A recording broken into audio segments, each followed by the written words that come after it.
ये तो बहुत बढ़िया बात है। अगर तुम बुरा न मानो तो मेरी बिजनेस आइडिया सुन लो, अगर तुम्हें पसंद आए तो हाँ कहना, अगर न और तो तुम मुझे मना कर सकती हो, मुझे बिल्कुल बुरा नहीं लगेगा। इतना कहकर शौर्य कशिश को अपना बिजनेस आइडिया शुरू से लेकर अंत तक समझा देता है। उसका बिजनेस आइडिया एकदम सिंपल था। एंटीक चीजों को कम कीमत पर खरीदना और ऊंचे दाम पर बेचना। दूसरी आइडिया थी एक दवा जिसका निर्माण शौर्य उन स्पिरिचुअल फलों से करने वाला था।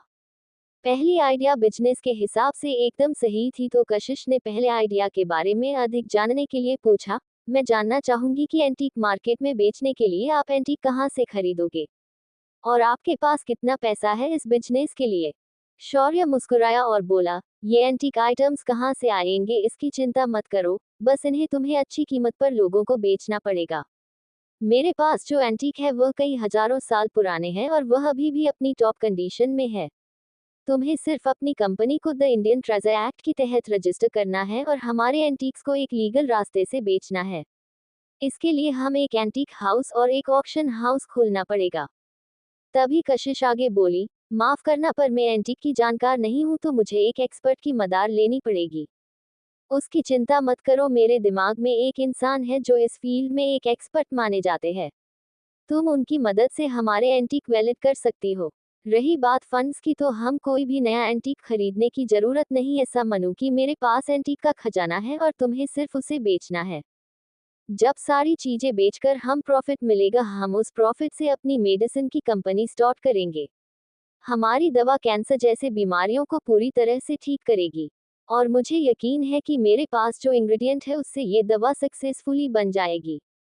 जब कशिश ने शौर्य की बात सुनी तो उसे लगा कि उसे सिर्फ सेल्समैन की तरह वस्तु बेचनी है और उन वस्तुओं को खरीदना भी नहीं है। इससे आसान काम तो उसने आज तक नहीं देखा।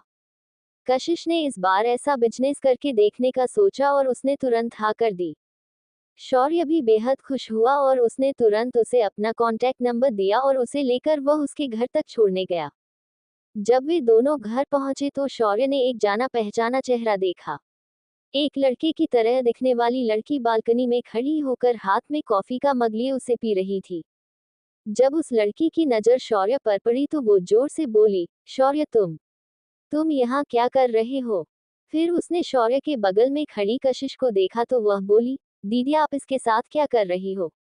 आपको पता है ये बहुत बदतमीज है और बिना सोचे समझे कुछ भी बोलता है।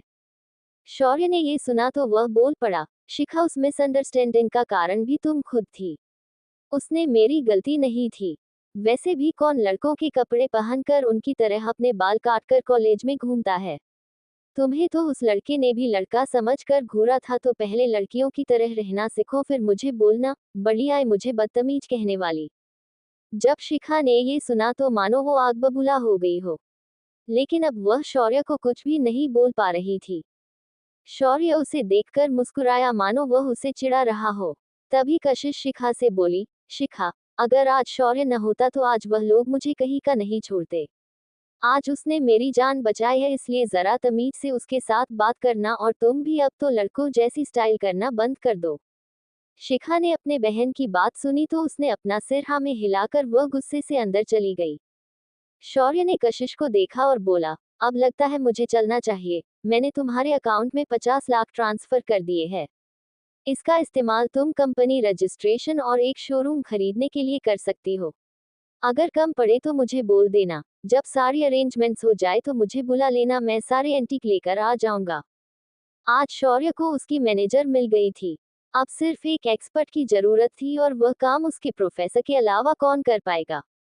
रही बात ऑक्शन हॉल की, तो शनाया कब काम आएगी। शौर्य कुछ देर में अपने घर पहुंचा, तब तक रात के 8 बज गए थे। जब वह अंदर आया तो उसने देखा उसके दोनों चाचा चाची और उसके माता पिता दीनानाथ के सामने बैठे थे।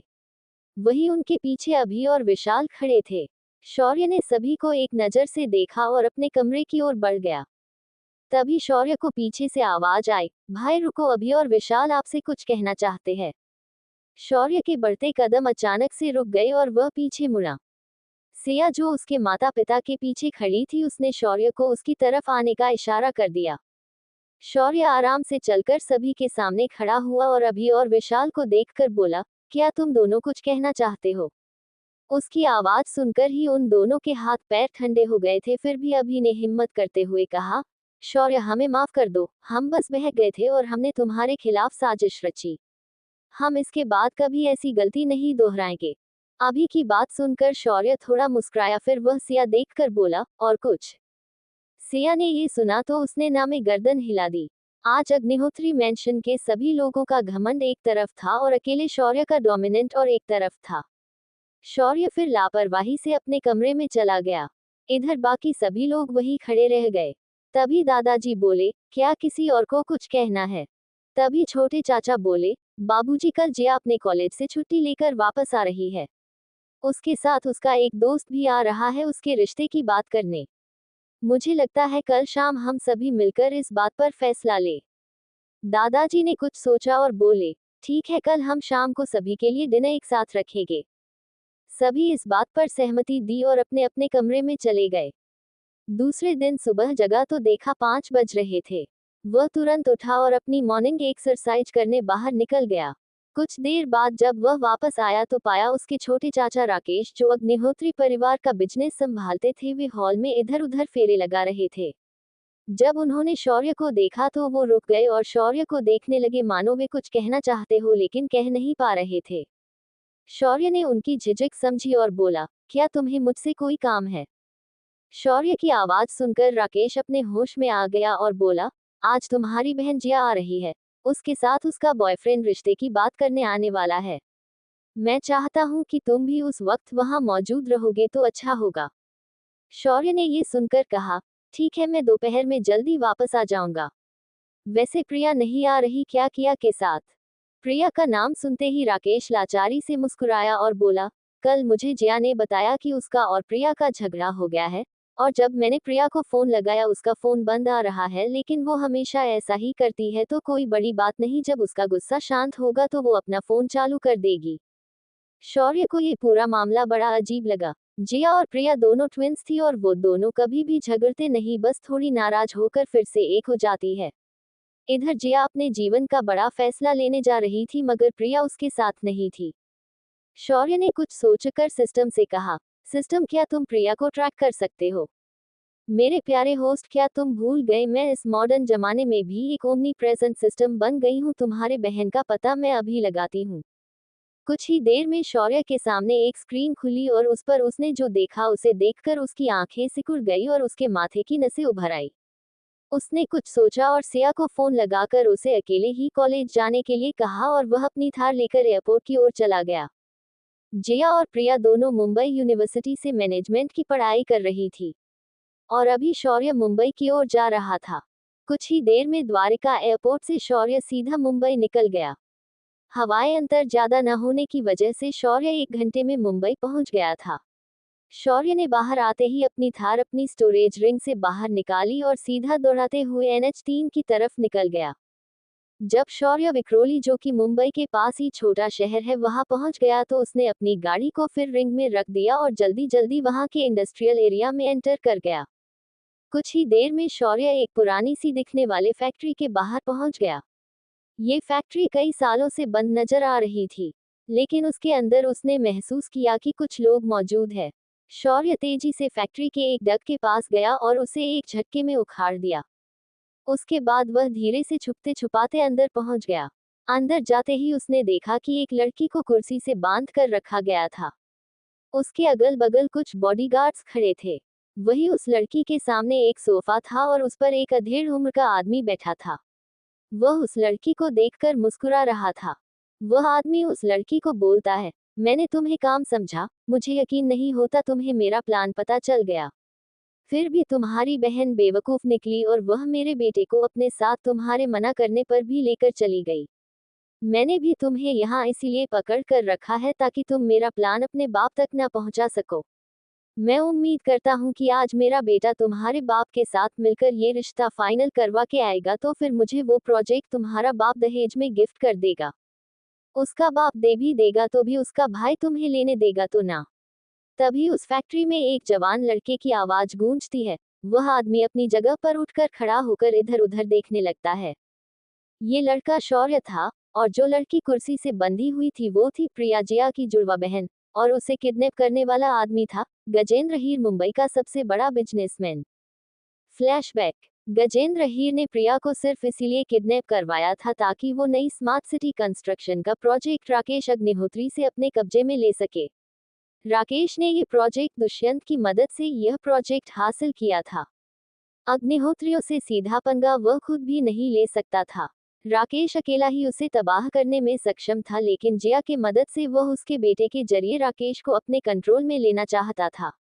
लेकिन कल दोपहर प्रिया ने उसके बेटे विकी को ये सारा प्लान फोन पर बताते हुए सुना था। तो उसने अपने बहन को समझाने की कोशिश की थी, पर जिया ने पहली बार उसकी एक न सुनी। तभी इसी बात का फायदा उठाकर विकी ने प्रिया को किडनैप करवाया। अगर अग्निहोत्री शादी के लिए मान जाते हैं तो वे प्रिया को छोड़ देंगे, क्योंकि एक बार शादी फिक्स हो गई तो प्रिया की बातों पर कोई विश्वास करने वाला नहीं था। Flashback and. शौर्य को गजेंद्र ने देखा तो वह थोड़ा चौंक गया, लेकिन फिर उसने अपने आप को संभाला और बोला, लड़की कौन है तू? तेरा इससे क्या लेना देना है? इससे पहले कि देर हो जाए तू यहाँ से अभी के अभी निकल जा, वरना तुझे आज कोई बचा नहीं पाएगा। शौर्य ने उसकी बात सुनी तो लापरवाही से मुस्कुराया और बोला, बुड्ढे तुझे मैं बता दूं, पहली बात तो ये मामला मुझसे जुड़ा है। दूसरी बात, वह लड़की जो वहां बंधी है वो मेरी बहन है। तीसरी बात, तूने गलत आदमी को धमकी दी है। जब गजेंद्र और प्रिया ने ये सुना तो प्रिया थोड़ा चौंक गई, फिर उसने शौर्य को ध्यान से देखा और बोली, शौर्य तुम ये कैसे आए और तुम्हें मेरे बारे में किसने बताया? नहीं, तुम यहाँ से जितना जल्दी हो सके चले जाओ, ये लोग बहुत खतरनाक हैं। जिया की शादी के बाद ये लोग मुझे छोड़ देंगे। शौर्य ने प्रिया की बातों में अपने लिए फिक्र सुनी तो उसे अपने दिल में एक गर्माहट महसूस हुई और वो बोला, प्रिया बचपन से लेकर आज तक तुमने मुझे कभी राखी नहीं बांधी, फिर भी मैं तुम्हारा भाई हूँ और इतना ही मेरे लिए काफी है कि मैं तुम्हारी रक्षा हर उस संकट में करूँ जिसमें तुम फंसी हो। और रही बात इस आदमी की, तो सब्र करो, ये कुछ ही देर में तुम्हारे आगे घुटने पर बैठकर अपने मौत की भीख मांगेगा। शौर्य गजेंद्र और उसके आदमियों के सामने एकदम रिलैक्स खड़ा था। उसके चेहरे पर कोई भाव नहीं थे। वह फिर गजेंद्र की तरफ चलते हुए आया और बड़े आराम से उसी के सोफे पर उसके बगल में बैठ गया। फिर उसने उस टेबल पर रखे कुछ स्नैक्स जो ड्रिंक करते वक्त खाने के लिए रखे थे उन्हें उठाया और आराम से खाते हुए बोला, तो तुम्हारा नाम गजेंद्र है ना?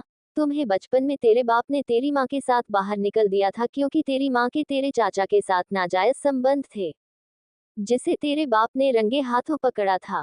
उसके बाद तेरे चाचा की मदद से तेरी माँ ने तुझे पाला और पढ़ाया ताकि तू उसका बदला ले सके। तूने भी वैसा ही किया, पर तूने सिर्फ अपने बाप को नहीं मारा बल्कि तेरे असली बाप तेरे चाचा को तेरे माँ के सामने टुकड़े करके मारा। फिर तूने अपने ही माँ को सड़क पर छोड़ दिया और उसकी ऐसे ही एक दिन मौत हो गई। गजेंद्र बेटा, क्या मैं सच कह रहा हूँ? और हाँ, तूने सारे अहीर परिवार की प्रॉपर्टी अपने नाम करवा ली और फिर अपना बिजनेस स्टार्ट कर दिया। तू दिन में रियल एस्टेट का काम करता है, लेकिन रात में तू ड्रग्स बेचता है, ह्यूमन ट्रैफिकिंग करता है। और हाँ, वो तू ही था ना जिसने उन आतंकवादियों को मुंबई में उनका गाइड बनकर मदद की थी। अब तेरी आदत की बात करते हैं। तू इतना पैसा कमाकर भी तेरी जो पैसों की भूख है वह कभी मिटती नहीं।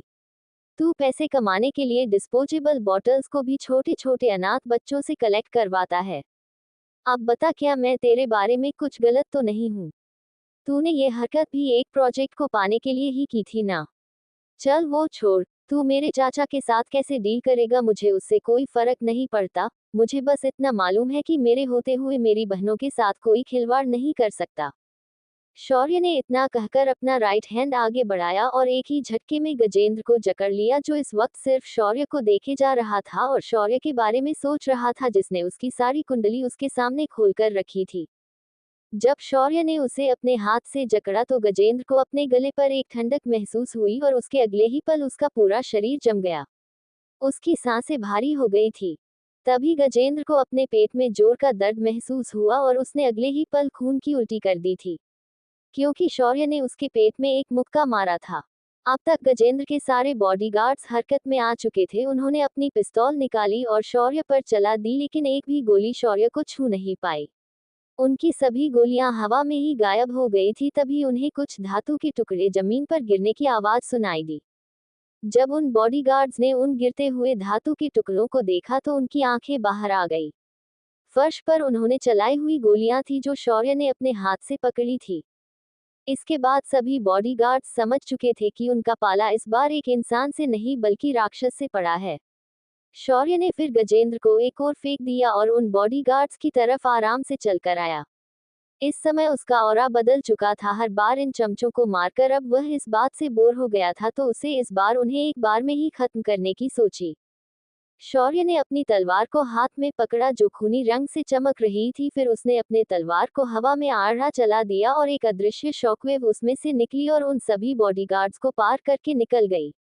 इसके बाद एक चरमराहट की आवाज सुनाई दी और सारे बॉडीगार्ड्स के शरीर दो भागों में बट गए, लेकिन वह शॉकवेव वहीं नहीं रुकी और वह सीधे उनके पीछे की दीवार को भी दो हिस्सों में बांटते हुए आर पार हो गई। कुछ ही देर में उस फैक्ट्री का एक हिस्सा टूट गया और पूरी दीवार ढह गई। उस दीवार के बाहर का पूरा नजारा अब सभी को साफ दिखाई दे रहा था। फिर शौर्य प्रिया के पास गया और उसने उसकी रस्सी खोल दी। इस वक्त प्रिया सदमे में थी, वो ये तय नहीं कर पा रही थी कि वह शौर्य का धन्यवाद करे या उससे डरे। फिर शौर्य ने गजेंद्र को उसकी गर्दन पकड़कर उठाया और कहा, गजेंद्र, किडनैपिंग तो हुई है मगर वो प्रिया की नहीं बल्कि तेरी, चल अब मैं तुझे जन्नत दिखाता हूँ। इतना कहकर शौर्य ने उसके हाथ पैर बांध दिए और उसे अपने पॉकेट डायमेंशन में फेंक दिया। फिर वह प्रिया को लेकर बाहर आया और अपनी कार में बैठकर वापस एयरपोर्ट पहुंच गया।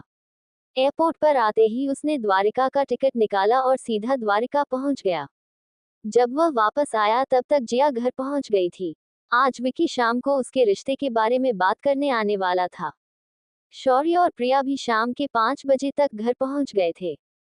जब दीनानाथ ने प्रिया को शौर्य के साथ देखा तो उसने शौर्य को सवालिया नजरों से देखा, तो शौर्य बोला, आज जब आपके होने वाले दामाद यहाँ पहुंचेंगे तो ये उसके लिए सरप्राइज है, तो किसी को मत बताना कि प्रिया घर आई हुई है। इतना कहकर शौर्य ने प्रिया को अपने कमरे में छोड़ दिया और खुद बाहर आकर दादाजी के साथ सोफे पर एक न्यूज़पेपर हाथ में पकड़कर पढ़ने लगा। कुछ देर में जिया नीचे आए और उसने जब शौर्य को दादाजी के बगल में बैठे देखा तो उसने ताना मारते हुए कहा, अरे ये तो वही है ना जिन्हें घर से बाहर निकाल दिया था, और साहब की हिम्मत तो देखो, आज मेन हॉल में बैठकर न्यूज़पेपर पढ़ रहे हैं। फिर कुछ सोचकर वह आगे बोली, तुम जैसा घिनौना इंसान इस घर में रहने के लायक नहीं है। दादाजी, आप ही इसे अपने बगल में कैसे बिठा सकते हैं? आपको तो अच्छे से मालूम है कि वह कैसा इंसान है। जब दीनानाथ ने जिया की बात सुनी तो वह पहले बहुत डर गया और शौर्य की तरफ देखा, लेकिन उसके चेहरे पर कोई भाव नहीं थे और वह नीचे देखकर न्यूज़पेपर पढ़ रहा था। फिर दीनानाथ ने एक गहरी राहत भरी सांस ली और जिया को देखकर बोले, क्या तुम्हें तुम्हारे पापा ने कुछ नहीं बताया? उस दिन शौर्य को तुम्हारे भाई अभी और विशाल ने मिलकर उस नौकरानी के जरिए फंसाया था। उस नौकरानी ने अपना जुर्म कबूल किया और उसे उसकी सजा भी मिली थी। तुम्हारे दोनों भाई भी कल तक अस्पताल में ही थे। जब जिया ने अपने दादा की बात सुनी तो उसने फिर एक बार शौर्य को घूर कर देखा और बोली, अच्छा तो ये बात है, लेकिन फिर भी इसकी इस घर में इतनी हैसियत कब से हो गई कि वह यहाँ बैठे, वो भी आपकी बगल में? मैं जानती हूँ कि दादी की वजह से आप उसे झेल रहे हैं, लेकिन मैं ऐसा हरगिज नहीं होने दूंगी। इतना कहकर वह आगे बढ़ी और शौर्य के हाथ से इस न्यूज़पेपर को छीन लिया और बगल में पटकते हुए वह शौर्य को बोली, ए यहाँ से अभी के अभी उठकर कहीं और चला जा, अभी कुछ ही देर में मेरा बॉयफ्रेंड यहाँ आने वाला है और मैं नहीं चाहती कि तुम्हारे वजह से मेरी अपने बॉयफ्रेंड के सामने इमेज खराब हो। शौर्य ने जब ये सुना तो उसने अपना सिर ना में हिलाया और फिर अपना बायां पैर दाएं पैर पर चढ़ाकर आराम से पीछे सोफे से सटकर बैठ गया और बोला, जिया, क्या तुम मुझसे इतनी नफरत करती हो कि तुम मुझे देखना तक पसंद नहीं करती? क्या मैं इसकी वजह जान सकता हूँ? आखिर मैंने तुम्हारा ऐसा कौन सा नुकसान किया कि तुम्हें मुझसे नफरत हो? जब जिया ने ये सुना तो वह चुप हो गई। उसे कोई बात याद नहीं आ रही थी जिसकी वजह से वह कह सके कि वह शौर्य से नफरत करती है। आज तक उसने ही शौर्य को परेशान किया था, लेकिन ऐसा एक भी वाकया नहीं था जहां पर शौर्य ने उसे परेशान किया था। तभी शौर्य आगे बोला, क्या हुआ जिया, तुम्हें कोई कारण याद नहीं आ रहा है क्या? चलो मैं तुम्हें वह कारण बताता हूँ। वह कारण है इस परिवार के सारे बड़े लोग। इन्होंने मुझसे नफरत की तो तुमने भी बिना कारण जाने मुझसे नफरत की, और हाँ, सारे बड़े लोग मुझसे नफरत करते थे क्योंकि मेरे अपने माता पिता मुझसे नफरत करते थे। अब बताओ, क्या तुम्हें पता चला कि तुम मुझसे नफरत क्यों करती हो? जिया का सिर शर्म से नीचे झुक गया। वह कभी भी दिल की बुरी नहीं थी, लेकिन वह लोगों पर बिना सवाल किए विश्वास करती थी। अब उसे इस बात का एहसास हुआ कि शौर्य उसके नफरत करने के लायक था ही नहीं। उसने इसके बाद एक गहरी सांस ली और बोली, ठीक है मैं तुम्हें यहाँ से जाने नहीं बोल सकती लेकिन फिर भी मेरे बॉयफ्रेंड के आगे जरा तमीज से पेश आना। इतना कहकर वह भी सोफे के दूसरी तरफ बैठ गई। तभी दरवाजे पर एक कार के रुकने की आवाज आए और उसमें से एक हैंडसम लड़का बाहर निकला। ये विकी अहीर था। तभी दादाजी ने नौकरों से कहकर सभी परिवार वालों को नीचे बुला लिया। श्रीकांत उसकी पत्नी और बेटों के साथ नीचे आया। दुष्यंत और रागिनी भी सिया के साथ नीचे आए। राकेश और उसकी पत्नी भी नीचे आ गए। जब सारे लोग इकट्ठा हुए तो जिया आगे बढ़कर सबका इंट्रोडक्शन विकी से करवाने लगी।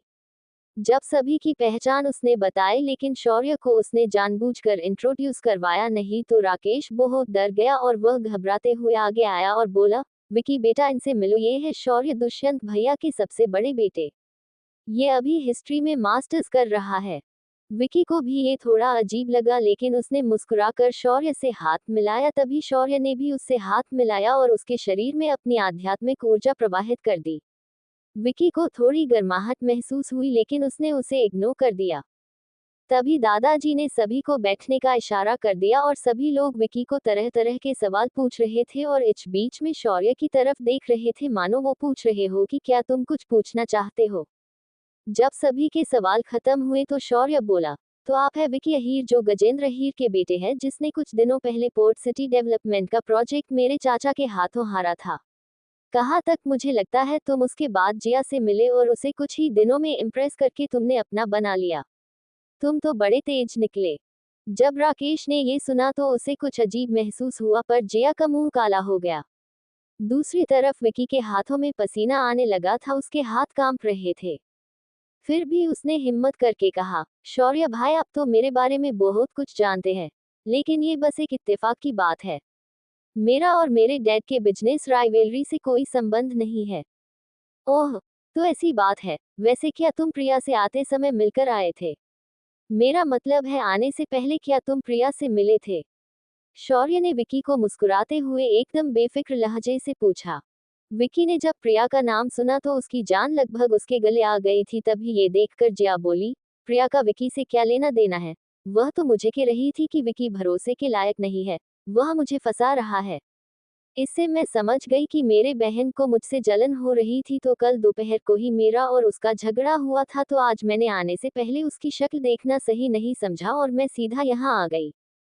तभी शौर्य बोला, मैंने प्रिया के बारे में विकी से पूछा है, तुमसे नहीं। वैसे भी प्यार के अंधे इंसान को लगता है कि हर कोई उससे जलता है तो तुम्हें प्रिया के बारे में मैं नहीं पूछना चाहता था।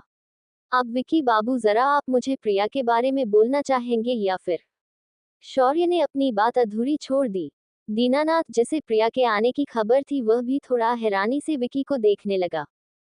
तभी विकी खुद के डर को कंट्रोल करते हुए बोला, दरअसल मैं कल प्रिया को शाम को मिला था और वह मुझे जिया से दूर रहने की बात बोल रही थी लेकिन मैं जिया से सच में बहुत प्यार करता हूँ तो मैंने उसकी बात मानने से इनकार कर दिया तो उसने मुझे थप्पड़ मार दिया। तभी शौर्य अपने दोनों हाथ अपने गालों पर रखते हुए बोला, अरे बाप रे ये तो बहुत गलत हुआ। एक साली ने अपने होने वाले जीजा के गाल लाल कर दिए। लेकिन इसका मतलब ये नहीं होता है ना कि जीजा जी साली को किडनैप करवा के अंधेरी के बंद पड़ी फैक्ट्री में छिपा दे। शौर्य के पहले वाक्य से विकी को बहुत अच्छा लगा लेकिन आखिरी वाक्य सुनते ही उसके पैरों के नीचे से जमीन खिसक गई। सभी घरवाले शौर्य और विकी को देखने लगे। तभी जिया बोली, ये क्या बकवास है, विकी ऐसा नहीं कर सकता। तभी शौर्य इतराते हुए बोला, हाँ सभी प्यार में अंधी लड़कियों को हमेशा लगता है कि मेरा वाला ऐसा नहीं है। तभी शौर्य अपनी जगह से उठा और उसके हाथ में एक लंबी तलवार आ गई और उसे विकी की गर्दन पर रखते हुए बोला, अब तुम सच बताओगे या तुम्हारे डेड बॉडी से सच उगलवा ले? विकी समझ चुका था कि उसका पूरा प्लान फेल हो चुका है, फिर भी वह हंसते हुए बोला, तुम मुझे नहीं मार सकते, तुम्हें अच्छे से पता है कि प्रिया मेरे कब्जे में है। अगर मुझे एक खरोच भी आई तो उधर प्रिया अपने जान से जाएगी। मुझे भी इस बेवकूफ लड़की पर पूरा भरोसा नहीं था, इसीलिए मैंने अपने सेफ्टी के लिए ही उसे किडनैप करवाया था। मुझे किसी पागल कुत्ते ने नहीं काटा कि मैं अग्निहोत्री मेंशन में बिना तैयारी के आऊं। तभी सभी को शौर्य के कमरे की ओर से आवाज आई, सरप्राइज विकी जीजू, कैसा लगा मुझे देखकर? अग्निहोत्री मेंशन के मेन हॉल में सभी परिवार वाले चुपचाप अपने सामने होने वाली सारी बातों को ध्यान से सुन रहे थे। हर बार उनके चेहरे के भाव बार बार बदल रहे थे। जब विकी ने उन्हें बताया कि प्रिया को उसने कल रात को ही किडनैप करवाया है तो सभी के चेहरे पर एक निराशा और डर का भाव था, लेकिन तभी उन्होंने एक आवाज सुनी और उनके चेहरे के भाव शॉक में बदल गए, सिवाय दीनानाथ के।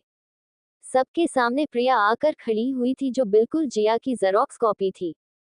इस वक्त सारी बातें जानकर और विकी की असलियत पता चलने से जिया बहुत सदमे में थी, लेकिन प्रिया की आवाज सुनकर वह दौड़कर उसके पास गई और गले लगकर रोने लगी। तभी उन्हें शौर्य की बेफिक्री भरी आवाज सुनाई दी, ओ मेरी प्यारी बहनों, अगर आपका गले मिलना और आंसू बहाना हो गया हो तो जरा विकी सबको एक और सरप्राइज दे देते हैं। विकी, जिसने प्रिया को अपने सामने सही सलामत देखा तो उसको लगभग हार्ट अटैक आ गया था। तभी एक और सरप्राइज की बात सुनकर उसका ब्लड प्रेशर और ज्यादा बढ़ गया। तभी शौर्य के कमरे से घर का एक नौकर किसी को घसीटते हुए ला रहा था। इस आदमी का चेहरा सूजा हुआ था, उसके कपड़ों पर खून के दाग थे। उसे देखकर लग रहा था उसे बहुत मारा गया है। इस आदमी को देखकर विकी अब बेहोश होने के कगार पर पहुंच गया था। उसके दिल की धड़कनें अपनी स्पीड बढ़ा चुके थे। उसका पूरा शरीर पसीने से भीग गया था, जबकि पूरा हॉल इस बड़ी ई के वजह से बहुत कम टेम्परेचर पर था। तभी राकेश उठकर खड़ा हुआ और बोला, गजेंद्र हीर, तुमने ऐसा मेरे साथ करने की सोचा भी कैसे? क्या तुम्हें अग्निहोत्रियों डर नहीं लग रहा? गजेंद्र, जो अर्धमरी हालत में था, कुछ बुदबुदाया, राकेश मुझे माफ कर दो, प्लीज मेरे बेटे को कुछ मत करना। तभी शौर्य उठा और सभी की ओर देखते हुए बोला, प्यार अंधा होता है पर परिवार वाले अंधे नहीं होने चाहिए। आपको तभी समझ जाना चाहिए था जिस वक्त प्रिया का फोन स्विच ऑफ हुआ था, लेकिन आप इतने अंधे थे कि इस प्यार में अपनी बहन के खिलाफ आने वाली लड़की पर भरोसा करके चूल बैठ गए। फिर शौर्य ने राकेश को देखकर कहा, इसके बाद इन दोनों के साथ क्या करना चाहिए ये मुझे बताने की जरूरत नहीं है। भले ही मैंने तुम्हें इस मुसीबत से बाहर निकाला है, लेकिन मैंने तुम सबको माफ नहीं किया है। लेकिन इसका मतलब ये नहीं होता कि कोई और आके मेरे बहनों को परेशान करे। इस परिवार में मुझे अपनी 3 बहनों को छोड़कर बाकी किसी से हमदर्दी नहीं है। तो याद रखना कि मेरी बहनें भले ही मुझसे आप लोगों की वजह से नफरत करती हो, लेकिन वो मेरी रिवर्स स्केल है। मैं जल्द ही इन बाप बेटों की तबाही की न्यूज देखना चाहूंगा। इतना कहकर शौर्य वहां से चला गया। जिया, प्रिया और सिया तीनों शौर्य के पीछे उसके कमरे में चली गई। इधर हॉल में सभी के चेहरों पर शौर्य की बातें सुनकर और उसके प्रिया को बचाने की बात से सभी सदमे में थे। तभी विशाल बोला, मैं चाहता हूं कि इसकी स्टार एलायंस कंपनी आज के आज सड़क पर आ जाए। तभी दुष्यंत शांति से बोला, मैं इसके सारे गवर्नमेंट के प्रोजेक्ट्स बंद करवा देता हूं। तभी श्रीकांत बोला, मैं अभी सेंट्रल मिनिस्ट्री में बात करके इसके सारे बिजनेस को तुरंत बंद करवाता हूं। तभी राकेश बोला, मैं इसके सारे प्रोजेक्ट्स अभी से हमारे कंपनी के अंडर ले लेता हूं। सभी लोग अपनी अपनी ताकत के हिसाब से गजेंद्र को बर्बाद करने के दांव खेल रहे थे, लेकिन गजेंद्र शौर्य के जाने के बाद एकदम बेफिक्र महसूस कर रहा था। वह मन ही मन होने वाले नुकसान से निपटने की योजना बना ही रहा था। तभी एनबी एंटी नार्कोटिक ब्यूरो की एक टीम पुलिस कमिश्नर के साथ पहुंच गई। उन्होंने तुरंत गजेंद्र और इसके बेटे को ड्रग्स का कारोबार करने और उसे बेचने के जुर्म में अरेस्ट कर ले गई।